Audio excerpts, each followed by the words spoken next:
बीजापुर जिले के पिड़िया में 10 मई को हुए मुठभेड़ में आपने वही देखा वही सुना जो 10 तारीख को पुलिस ने मीडिया को बताया और मीडिया दिन भर खबरें चलाती रही।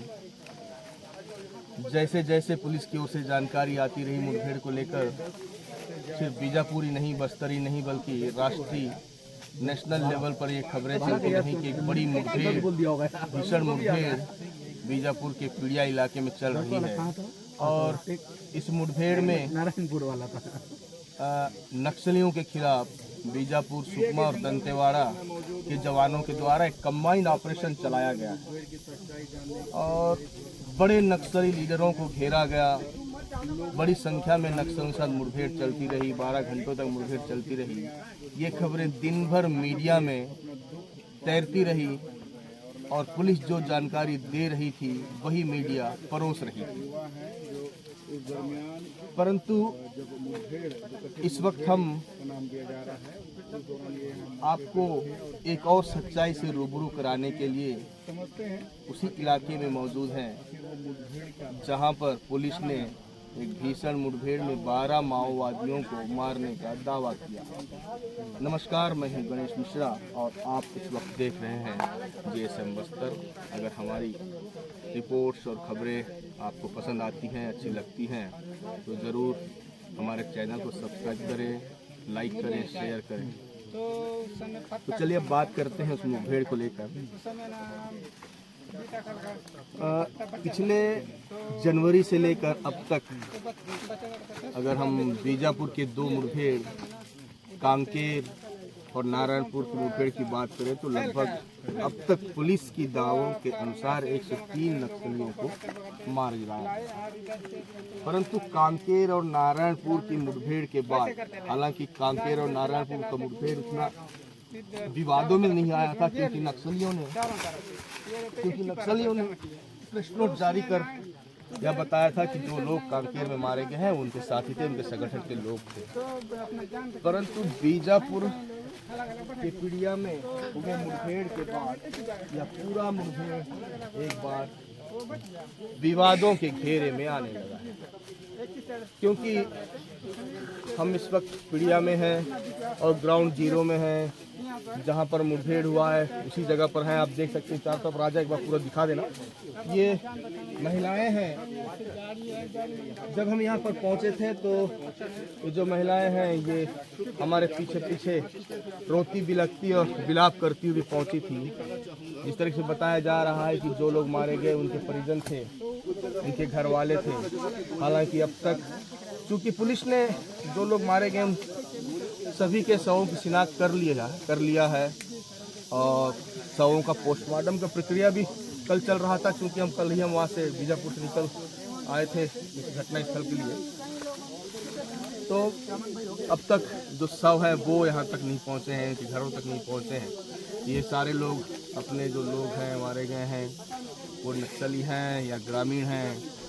इनका तो सीधा आरोप है कि जो लोग मारे गए हैं उसमें कोई भी नक्सली नहीं है, सारे के सारे ग्रामीण हैं। तेंदुपत्ता का संग्रहण करने गए थे, इसी दौरान फोर्स यहाँ पहुँची, उन्हें घेर लिया गया और उन पर फायरिंग कर दी गई। तो ये जो जगह आप देख रहे हैं, ये जो जगह देख रहे हैं ये एक ऐसी जगह है, झुरमुट है और नदी और पहाड़ के पास में यह इलाका है। और जिस तरीके से ग्रामीण बता रहे हैं, उनकी माने तो जब फायरिंग शुरू की गई होगी, जब फायरिंग खोली गई होगी जवानों की ओर से, तो निश्चित ही इस जगह में तेलुगु बोलिए, यहाँ पर आकर तेलुगु बोलता था, जो लोग हैं वो छुपने का प्रयास जरूर कर रहे थे, क्योंकि यहाँ पर कुछ अवशेष भी हैं। राजा इधर मैं काफी देर से होता क्या, जब मुठभेड़ होता है इस तरीके से पुलिस का नाम होता है भीषण मुठभेड़, 12 घंटा मुठभेड़, तो आसपास के इलाके में गोलियों के निशान जरूर नजर आते हैं। और मैं पिछले तकरीबन 1 घंटे से इस पूरे मुठभेड़ स्थल को 2-3 जगह जहाँ ग्रामीणों ने दिखाया, पूरे मुठभेड़ स्थल को मैं खोजता रहा, तलाशता रहा, पर मुझे कहीं गोलियों के निशान नजर नहीं आए।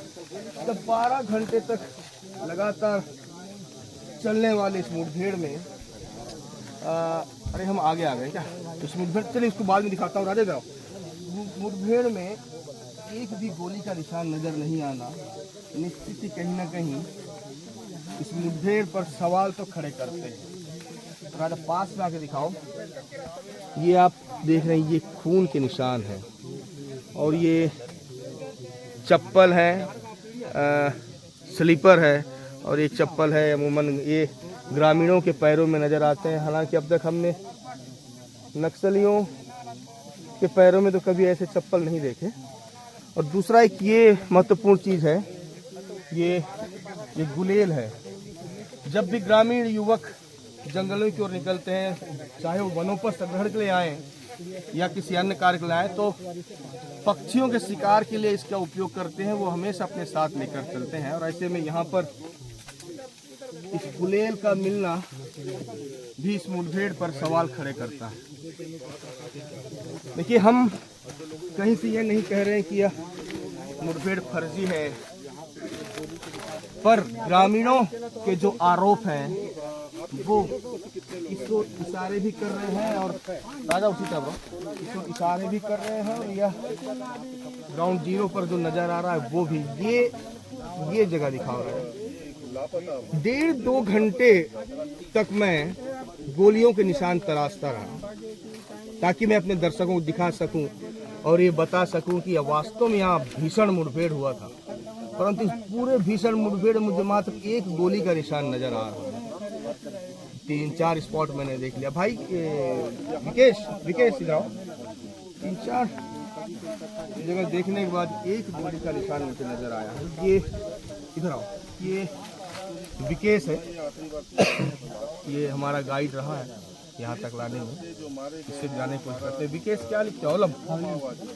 विकेश औलम, ये बताओ, जिस दिन यहाँ मुठभेड़ हुआ बता रहे हैं ना जिस तरीके से, उस दिन तुम कहाँ थे, पूरा क्या हुआ, कैसे हुआ, पूरा कहानी बताओ। जी, मैं उस दिन उधर पुलिस उधर है कि सर पहले उधर फायरिंग की मुठभेड़ी साइड से, ये उधर से पूरे मादुम साइड से पूरा वहाँ खारा निकले, वहाँ से सीधा गायतापारा है, पूरा उधर इंदर पारा वालों को भी पूरा इधर भगा के लाए, बाकी जान पता लाए थे वहाँ बिछाने के लिए। उधर से फिर पब्लिक लोग इधर भग के आए थे जी। उसके बाद भीतर पीछे आके यहाँ फायरिंग किए, बाकी जान इधर इटावर से आए, इटावर साइड से लाए जी। ये बताओ, उस दिन वास्तव में यहाँ मुठभेड़ हुआ था या नहीं हुआ था? एकदम मतलब फेर बताओ। हाँ, नक्सलियों के साथ वास्तव में मुठभेड़ हुआ था कि नहीं हुआ था सर? पूरा ग्रामीण वालों के ऊपर पुलिस ने गोली चलाई। अच्छा, ये बताओ फिर यार, वो जैसे जो लोग मरे हैं, 5 लोग पिड़िया के हैं जी, 5 लोग इटावार के हैं जी, 2 लोग बासागुड़ा के हैं इस लिस्ट में, वो 2 लोग यहाँ क्या कर रहे थे? 2 लोग उधर से मार के लाए थे। अच्छा, उधर से मार? जी, उधर से मार के लाए, बाकी उधर से मार के लाए, 2 डेढ़ बॉडी उधर से लाए और इटावर वहाँ पता पकड़े थे, वहाँ से भी वहाँ का ग्रामीण वालों को इधर भगा के लाए, भगा के ला के हम यहीं पे मार दिए। ये विकेश हैं, इनकी माने तो 3 टीमें आई थी, बीजापुर से, सुकमा से और दंतेवाड़ा से। और इस तरीके से सुकमा की जो टीम है वो सिलगेर तरफ से हाँ, सुकमा वाले इधर से आए। अच्छा जी,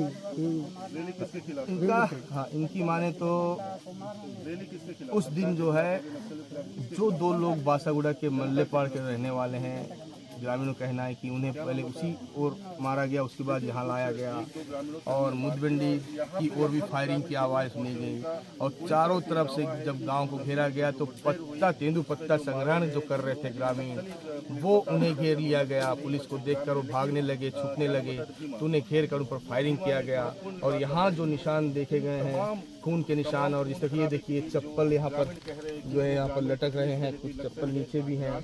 तो ग्रामीण माने तो उस घटना के बाद डरे सहमे ग्रामीण हैं, जो ग्रामीण थे वो इस जगह में शरण लेने पहुंचे थे, छुपने पहुंचे थे, परंतु जवानों ने इस जगह को भी घेर कर ग्रामीणों पर फायरिंग शुरू कर दी। परंतु अब देखने वाली यह बात है कि जिस तरीके से ये पूरी घटनाक्रम सामने आई है, 10 तारीख को जो घटना हुआ, पुलिस ने जो जानकारी दी, उसके बाद अब ग्रामीण जो आरोप लगा रहे हैं, ग्रामीणों के द्वारा जो जानकारी दी जा रही है, दोनों ही बिल्कुल विपरीत है। पुलिस का कहना है और दावा है कि उस मुठभेड़ में 12 नक्सली मारे गए, परंतु ग्रामीणों का कहना है कि उस दिन नक्सलियों के साथ कोई मुठभेड़ ही नहीं हुई है, जो लोग मारे गए वो नक्सली नहीं बल्कि ग्रामीण है। अब देखने वाली बात यह है कि इस पूरे मामले में सरकार क्या एक्शन लेती है, क्या यहाँ के बीजापुर के ही नहीं बल्कि पूरे बस्तर के आदिवासी यूं ही इसी तरह किसी न किसी गोली के शिकार होकर मौत का शिकार बनते रहेंगे, या उन्हें जीने का, स्वतंत्र रहने का भी अधिकार कभी मिल पाएगा। जो है क्षेत्र है उसमें माओवादियों की सूचना मिली थी, जिसमें वेस्ट बस्तर डिवीजन के जो एसजेडसी हैं, इसके अलावा आपके जो कंपनी 2 है उसके कमांडर हैं, इसके अलावा Gangalur area committee, Bhairamgarh area committee, उनके जो मेंबर्स हैं और प्लाटून हैं उनकी भी सूचना थी। इसके अलावा आपके दरभा डिवीजन के भी लोगों की सूचना थी।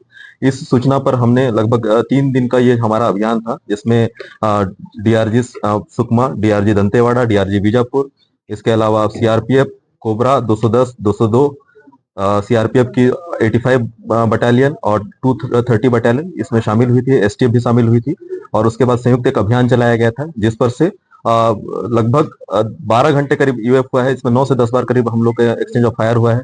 2-3 बार उनके द्वारा एम्बुशिंग भी की गई है, जिसको तोड़ते हुए लगभग सर्चिंग के दौरान हमने 12 शव माओवादियों के बरामद किए। इसके अलावा काफी मात्रा में हथियार और गोला बारूद भी बरामद किए गए हैं। इसमें एक पेक्युलर चीज जो हम लोग को देखने को मिला है इस अभियान में कि सुबह की जैसे ही पहला जो एनकाउंटर हुआ, उसके पश्चात तत्काल माओवादियों ने अपने ड्रेस चेंज कर दिए और उसके बाद ग्रामीणों के साथ शामिल हो गए थे। इसीलिए फिर गिरफ्तारियां काफी हुई हैं इस दौरान, जिसका हम लोग अभी शिनाख्त और पूछताछ कर रहे हैं और उसका भी फिगर बाद में दिया जाएगा। और इस पूरे घटनाक्रम में लगभग हम लोग को हथियार और गोला बारूद काफी मात्रा में मिले हैं, और एक सफलता है जिसमें पीड़िया क्षेत्र, जो कि पहले वेस्ट बस्तर डिवीजन का गढ़ माना जाता था, उस क्षेत्र में हमने ये अभियान चलाया था, एक संयुक्त रूप से अभियान चलाया था, और ये वेल कोऑर्डिनेटेड था, क्योंकि इसमें कई सारी टीम हमारी जो इन्वॉल्व थी, उनके बीच में कोऑर्डिनेट करते हुए ये अभियान चलाना थोड़ा सा मुश्किल था, but it was great success for coordination. Sir, घायलों के बारे में इसमें हमारे 2 जवान घायल हुए हैं।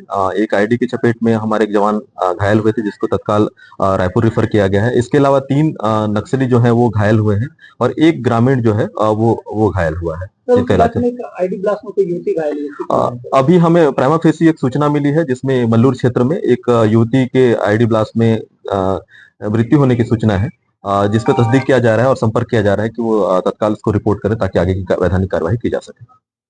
माओवादियों की शिनाख्त हो चुकी है, उसमें से ये पीपीसीएम, एसीएम लेवल के मेंबर्स भी हैं, कंपनी 2 के सदस्य हैं, इसके अलावा मिलिशिया प्लाटून कमांडर और मिलिशिया सदस्य भी हैं। टोटल लगभग 30 लाख के इनामी इसमें ढेर हुए हैं। जैसे रणनीति हमारी चेंज होती है, नक्सलियों की भी रणनीति चेंज होती है। तो पहले भी कई बार हम लोग को ऐसी सूचना मिली थी, और पहले के जो हमारे जो अभियान होते थे, उसमें भी ये पाया गया था कि ये अपने जो जवानों के जो कॉम्बैट यूनिफॉर्म है उनको उसके रूप में रहते हैं, ताकि हम लोग को छदम कर सकें। तो ये एक उनकी भी एक टैक्टिक्स की वो है, तरीका है, जिसमें हम लोग को ये जो यूनिफॉर्म मिला था। सर, कितने जवानों को इस ऑपरेशन में? ये स्ट्रेटेजिक है, इसको हम नहीं बता सकते, ना प्लान डिस्क्लोज क्लोज कर सकते हैं, तो ये एक स्ट्रेटेजिक पॉइंट है हमारा। तो हमें जानकारी नहीं, तो लेकिन ग्रामीण की हमें कोई सूचना नहीं मिली है। अगर सूचना मिलती है तत्काल उसका भी इलाज कराया जाएगा।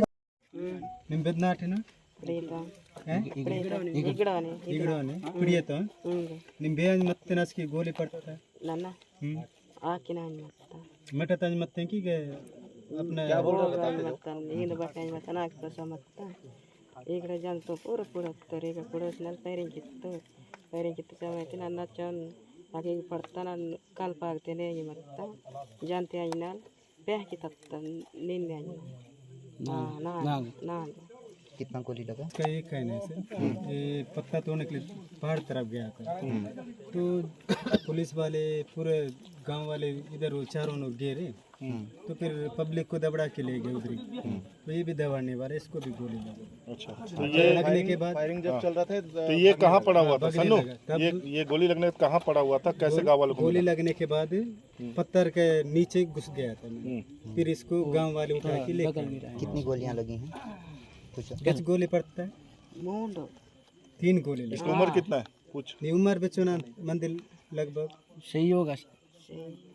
स्कूल पढ़ता है कहीं? कहाँ गया सर? जान वाला भी ले लो। जो साइड दे दो थोड़ा सा। एक मिनट लाइट दिखाना।